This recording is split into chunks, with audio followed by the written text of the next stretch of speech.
Po sa inyong lahat. Gandang gabi po naman, Father. Malimit po na ang mga daloy ng mga teleserye o telenovela o kahit pa ang ilang mga pelikula ay yung istorya ng mga bidang kinakawawa. At dahil yung bida kinakawawa, nang aapi yung kontrabida. Mga mahinang pinagtutulungan at malalakas na naghahari-harian. Kung sa bagay, hindi lang naman po sa mga pocketbooks o telenovela nagaganap ang mga ganitong pangyayari. Kahit naman po sa totoong buhay, hindi po ba? May mga tao po na mabigyan lamang ng kakaunting kapangyarihan, gagawin po ang lahat, makapanlamang. Gagawin ang lahat, makapanira. At ang masaklap pa nito, ang palalabasin, sila pa ang pinaka-kaawa-awa. Sa ating pong ebanghelyong napakinggan, pinatunayan po ni Jesus ang nakalulungkot na katotohanan ito. Nang sabihin ni Jesus na ang kaharian ng Diyos ay nagdaranas ng karahasan at inaagaw ng mga mararahas. Bakit po ba ito nasabi ni Jesus? Sapagkat noong mga panahong iyon, nakabilanggo po si Juan Bautista. Siya po ay pinahirapan at naghihirap sa isang maling paratang. Inusig, ipinakulong sapagkat nagsalita ng mga bagay hindi lamang kung ano ang gustong marinig, kundi ano ang dapat mapakinggan. Kung ating titingnan, wala nang pong pinagbago, hindi po ba? Sapagkat kahit po nung panahon ni Jesus, malinaw na may kawalan na po ng hustisyang nagaganap sa pagitan ng tama at mali, sa gitna ng mahina at malakas, sa pagitan ng biktima at taga-usig. Kaya habang nagninilay po ako, natanong ko po yung aking sarili, ganun ba talaga dapat? Ang mga mabubuti ang siyang laging kinakawawa. Yung mga nagsisikap gumawa ng mabuti ang siyang nagdurusa at nahihirapan, samantalang yung gumagawa ng masama, sila pa yung naghahari-harian. Pansinin ninyo, kung sino po yung gumagawa ng masama, sila po yung mga matatapang. Sila po yung mga talagang gagawin ng lahat.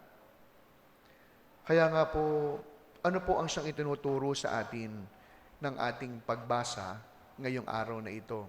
Kasabay ng pagdiriwang natin ng kapistahan ni San Juan de la Cruz, Saint John of the Cross. Alam niyo, kung ang Amerika mayroong Uncle Sam, tayo po mga Pilipino ay kilala sa simbolismo o taguri bilang Juan de la Cruz. Juan de la Cruz. Ano po bang ibig sabihin? Una, hindi po malayo yung Juan de la Cruz sa pinagdaraanan nating mga Pilipino. Juan de la Cruz. At ito marahil yung dahilan kung bakit sa bawat Juan, sa bawat Pilipino, nakaka-relate po tayo sa mahal na poong Jesus Nazareno. Kung ating titingnan, parang napaka-morbid nating mga Katoliko sapagkat lumalapit tayo sa Diyos na mukhang hirap na hirap. Lumalapit tayo sa Diyos na puro na sugat. Lumalapit tayo sa Diyos na parang hindi kayang ipagtanggol yung kanyang sarili. At ito po yung tinatawag natin na kung saan nakaka-relate po tayo. Bakit? Sapagkat mas madaling magdasal sa Diyos na hindi lamang makapangyarihan, kundi mas madaling magdasal sa Diyos na nauunawaan ang ating pinagdaraanan. Kaya kapag nagdasal tayo kay Jesus na, Panginoon, nahihirapan po ako.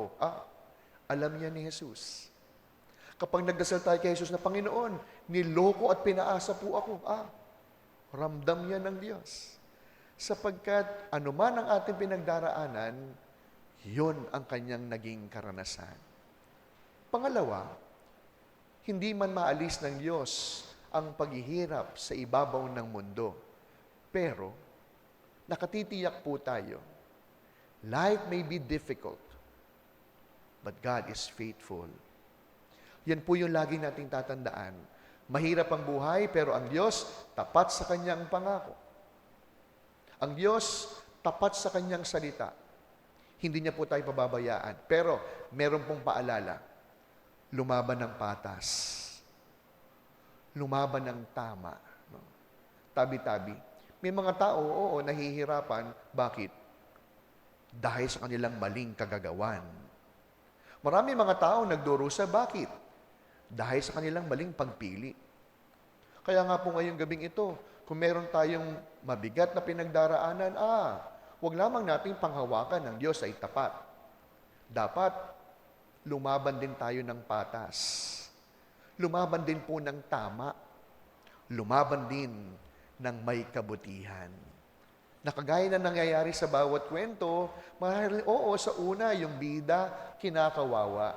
Pero alam naman natin sa bawat pelikula ni Fernando po, sa unang bahagi, si Fernando, parang pinahihirapan ni Max Alvarado. Pero sa bandang dulo ng kwento, si FPJ ang siyang nananalo. At anong nangyayari kay Max Alvarado at kay Paquito Diaz? Natatalo. Pinatutunayan lamang na sa bandang dulo, ang tama ang nagwawagi. Ang kabutihan ang siyang nananalo. Kaya sa pagpapatuloy po ng ating pagdiriwang sa kapistahan ni San Juan de la Cruz, Saint John of the Cross, nawa, ito po yung panghawakan natin na tayong mga Pilipino, mas madaling makalapit sa Diyos na hindi malayo ang pinagdaraanan sa atin. San Juan de la Cruz, pasan sa kanyang balikat ang bawat krus. Pero, mahirap man ang buhay, pero ang Diyos, tapat sa kanyang pangako. Huwag lamang natin makakalimutan, lumaban ng patas, mamuhay ng tama, at sigurado ako, makakamit natin hindi lamang ang katarungan, kundi makakamit natin ang tunay na tagumpay. San Juan de la Cruz, ipanalangin niyo po kami. Amen.